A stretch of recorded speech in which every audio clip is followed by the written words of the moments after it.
আসসালামু আলাইকুম everyone, welcome to my new short video. আজকে খুবই মজার একটা সবজির রেসিপি দেখাবো। তো চলেন শুরু করা যাক। আমি এখানে 6 ধরনের সবজি নিয়েছি আর ওগুলোকে কেটে ধুয়ে পানি ঝরিয়ে নিয়েছি। তো এখন রান্নার পালা।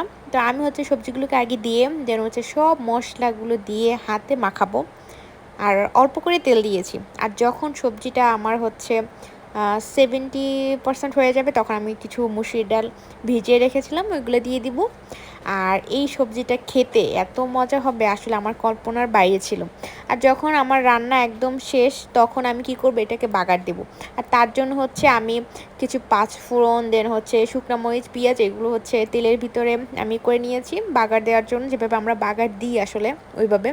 তো আমি সবজির মধ্যে ওইটা দিয়ে দিলাম, বাগার দেওয়া শেষ। এখন কিছুক্ষণ আমি দমে রেখে দিব, হালকা আঁচে, দম যেটাকে বলে আর কি, ওইটাকে।